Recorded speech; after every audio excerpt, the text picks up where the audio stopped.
Hi friends, ಎಲ್ಲರೂ ಹೇಗಿದ್ದೀರಾ? ನಾನು ಚೆನ್ನಾಗಿದ್ದೇನೆ. ಶ್ರೀರಾಮನವಮಿ ಹಬ್ಬದ ಶುಭಾಶಯಗಳು. ನಮ್ಮ ತಶ್ವಿನ್ಗೆ ಎಕ್ಸಾಮ್ಸ್ ಇರೋದರಿಂದ ಬೆಳಿಗ್ಗೆ ಬೇಗನೆ ಎದ್ದು ಪೂಜೆ ಮುಗಿಸಿದೆ.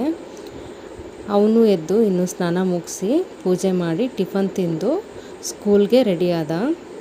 ನಂತರ ಈ ಶ್ರೀರಾಮನವಮಿ ಹಬ್ಬ ನಾವು ಏಕೆ ಆಚರಣೆ ಮಾಡುತ್ತೇವೆ ಅಂತಂದರೆ, ರಾಮ ಹುಟ್ಟಿದ ದಿನ, ಭಗವಾನ್ ವಿಷ್ಣುವು ಭೂಮಿಯ ಮೇಲೆ ರಾಮನಾಗಿ ಅವತರಿಸಿದ ಪವಿತ್ರ ದಿನ, ಧರ್ಮದ ಜಯ, ಅಧರ್ಮ ಅಳಿಸಿ ಸತ್ಯವನ್ನು ಸ್ಥಾಪಿಸಲು ಈ ಅವತಾರ ಸಂಭವಿಸಿತು.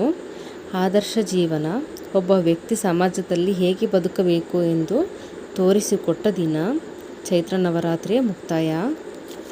ಇನ್ನು ಶ್ರೀರಾಮನವಮಿ ಹಬ್ಬನ ಆಚರಿಸೋದ್ರಿಂದ ನಮಗೆ ಸಿಗುವಂಥ ಫಲಗಳು ಏನಪ್ಪ ಅಂತಂದರೆ, ಮನಃಶಾಂತಿ.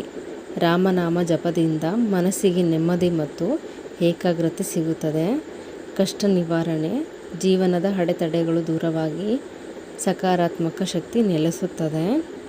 ಆರೋಗ್ಯ, ಹಬ್ಬದ ಪ್ರಸಾದ ಪಾನಕ ಕೋಸಂಬರಿ ದೇಹಕ್ಕೆ ತಂಪು ಮತ್ತು ಚೈತನ್ಯ ನೀಡುತ್ತದೆ. ಧೈರ್ಯ, ಕಷ್ಟದ ಸಮಯದಲ್ಲಿ ಸತ್ಯದ ಹಾದಿಯಲ್ಲಿ ನಡೆಯುವ ಆತ್ಮವಿಶ್ವಾಸ ಹೆಚ್ಚಿಸುತ್ತದೆ. ಇವೆಲ್ಲವೂ ಒಬ್ಬ ಮನುಷ್ಯನನ್ನು ದೃಢವಾಗಿರಿಸಲು ಸಹಾಯ ಮಾಡುತ್ತದೆ. ಆದ್ದರಿಂದ ಭಗವಾನ್ ಶ್ರೀ ರಾಮನು ಎಲ್ಲರನ್ನೂ ಚೆನ್ನಾಗಿ ಇಟ್ಟಿರಲಿ ಎಂದು ಪ್ರಾರ್ಥಿಸುತ್ತೇನೆ.